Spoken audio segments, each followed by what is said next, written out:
Hey guys, I'm back again. I have a bandwagon tag. Yeah, it's hot, but it's a good hot. So, I was tagged by Moro over at Moro. I will link her channel below. It's really good. Moro reads lots of dystopian YA, interesting, adventurous books. Although this tag isn't going to be that interesting, I'm going to try to do my best. Okay, first question. Which bandwagon have you not jumped on yet but are looking forward to? Okay, I think you all know which one that is. It's this one. A Game of Thrones or the Song of Ice and Fire. As I haven't started reading this one yet, but I've heard so many people talk about it. And I'm going to be taking this one on holiday with me, along with Inferno. So being that it is 790 pages or something like that, I don't know. I hope it's going to be good and I can just blow right through it. Which is your favorite bandwagon you have jumped on? So for that, of course, you all know Harry Potter. He's my guy. I'm going to be reading A Chamber of Secrets pretty soon, which is the second book in the series, and I enjoyed thoroughly the first one, and I'm hoping to enjoy this one as well. And I have enjoyed this series a lot. It's better than what I expected because I did hear a lot about it for a long time, even here in France, and I never managed to pick it up. And so now I'm quite happy that I am picking it up. So there's this one. And the other one that I was happy to pick up was Where Did You Go, Bernadette? Yeah, because there was a lot of talk about this in the blogosphere, and I was happy to have picked it up and right at the hype, and in fact thoroughly enjoyed it, because sometimes when you pick up books and it's right in the hype, you just think, oh, overrated, and you don't want to read it. But I quite enjoyed this one. Okay. Next question. Which is the worst bandwagon you have jumped on? Oh dear. Well, I hate to admit this, but here we go right here. 50 Shades of Grey, 50 Shades Darker, and 50 Shades Freed. That's me bonking myself in the head for getting talked into reading this trilogy. It was, hyped like crazy. I mean, it sold more books than Harry Potter. I know. I hate to have to say that. And when I started to blog, I was blogging quite a bit, and people were asking me about this book, and they were talking about it all over the place, and I felt like I couldn't really write about it unless I'd actually read it. Lord knows how I got through it, because it's like the worst writing I think I've ever read in my life. Storyline, writing, the pits. Don't read it if you haven't read it yet. Don't read it. Don't even bother to check it out at the library.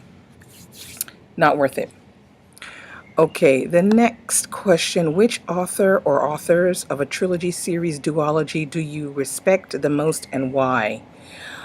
I'm going to have to say for the moment J.K. Rowling, because, if you follow my channel, I don't usually get into reading trilogies and series and duology. I'm just not a series kind of girl. Yeah, I get kind of bored with all that, and I just think it's too much. And most of the time, they're not even worth being a series, a duology, or a trilogy. But I'm going to say for the moment, J.K. Rowling, because she seems to have concocted the most complex, detailed story with meaning right from book 1 all the way through to book 7 books, yeah, I think, or 6 books. Oh, anyway, all the way through, and well worth the read. And she's touching many different generations and ages, and I think that is the kind of thing that a series or a duology or trilogy should have, is to be able to keep a lot of people reading it for a very long time. And she seems to be the only person that has actually really done that. The next question. Why do bandwagons create such divided opinion? I think it's because you pretty much have two camps when we start to talk about bandwagons. You have the people that get really excited about bandwagons and they're quite happy to jump on it right away. And then you have people who don't like bandwagons at all. They see a bandwagon and they go in the opposite direction. They don't want to have anything to do with a bandwagon because they're just thinking that it's overhyped and it's not really all it's cracked out to be. It has happened that I have read books that were bandwagon books and I didn't like them at all. And there's been some like Harry Potter that I jumped on much, much later in the game and I enjoyed it. Yeah, I think we just have to approach some of those things, reasonably, not to be too extreme one way or the other, because sometimes we can miss out on a good book. And then also we put a certain expectation in our mind when we're reading a bandwagon, and we're easily knocked off it when we start to read the book and find out that it's not at all what we expected it to be. In both senses, like it wasn't at all like what we expected it to be. Like it could be really bad, or it wasn't at all what we expected it to be, and it was really good.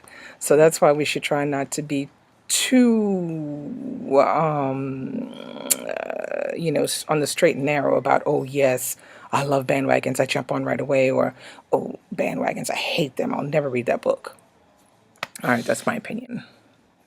How many trilogies, series, duologies have you read, and what are they? All right, I have a few here that I have read. Okay, well, you guys know this one. Ping. You know the Hunger Games. I don't have the first one. I've loaned it out to someone. The first one I absolutely adored. Second one, oh, sorry. Second one, a little less. I started feeling myself getting bored in the middle of this book. And it seemed like nothing happened until like the last 50 pages of the book. And then this one nearly sent me over the edge. I just, no, I'm sorry, Suzanne Collins. I couldn't get on board. No, that wasn't working for me. All right, and then there's another one. Of course, you know this one, Narnia. I love this. All of it is really good. Of course, I have my favorites in there, but that was really good. And let's see what else. I've also read the Sookie Stackhouse series, but I haven't read them all. I've only read like the first four, I think. And even that, I mean, the first one was really good. The second one was, yeah, it was good. And then the third one was like, really? It was, there was some things that were kind of the same. I was getting tired of Sookie getting beat up left and right. I don't know. I'm not sure if I'll continue reading that one because there was elements that were very repetitive in it, and that kind of annoyed me. There's also Walking Dead, which I showed you before. I read books 1 and 2. I don't know. Maybe I'll be reading 3 and 4. I don't know. We'll see. All right. So that's pretty much it because I am not, I do not pick up those kind of books first. I usually try to go for standalones. And if it's, I mean, a duology would be great. Trilogy, a little less.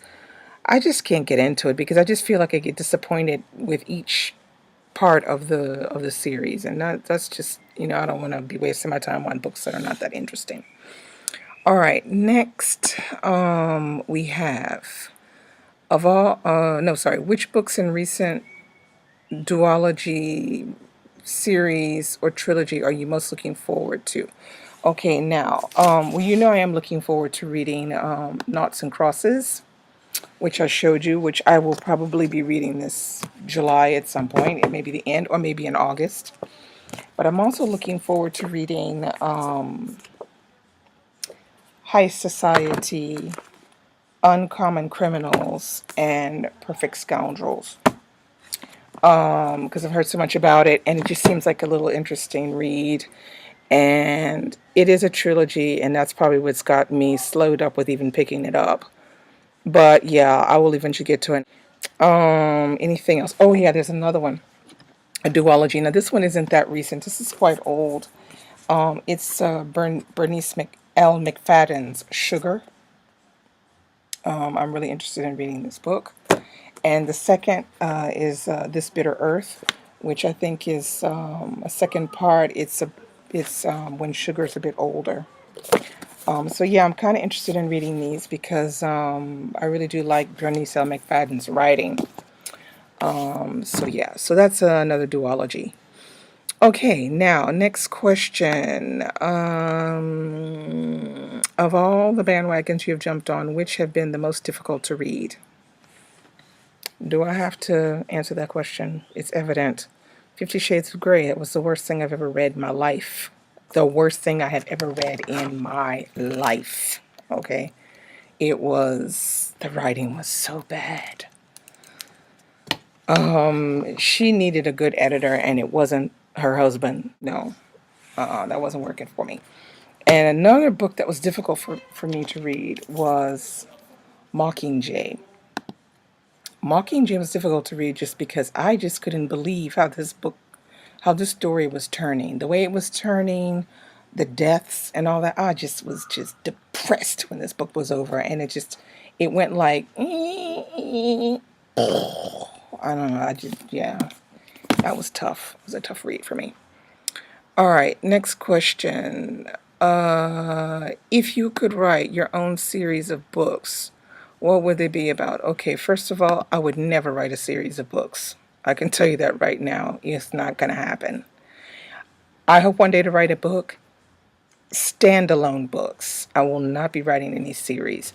But if I did write a book, it would probably be about relationships and what society expects from people. Like society expects people to be married, have children, all this kind of thing. I think I would write a book about that, about what it's like to be single, and about people choosing their own path, even though it's not what society or their parents have expected them to choose. So I think it's an interesting topic to write about.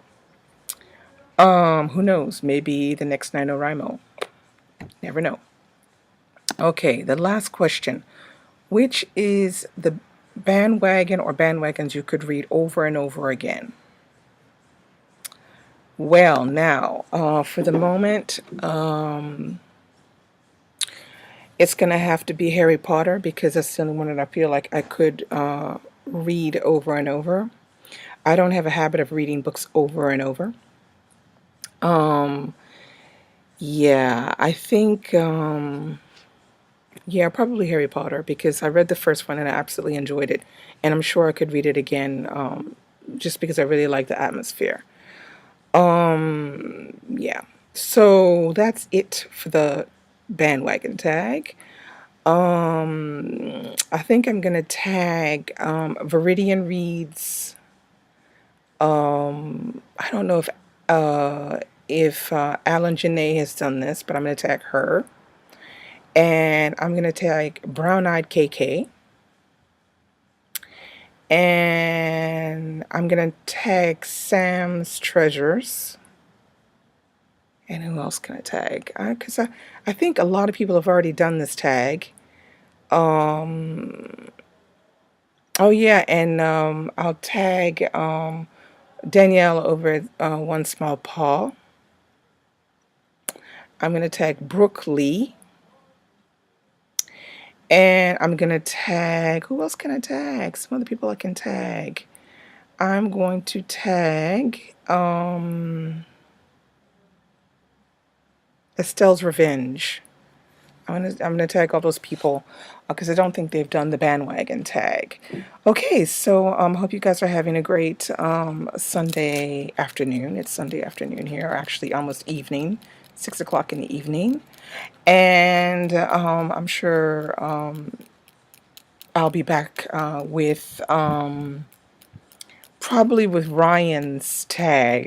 Yeah, that one's gonna flip me out, but I'm gonna try Ryan. I don't know. We'll see. Okay, so I'll be back with that, and have a great end of the weekend. Bye bye.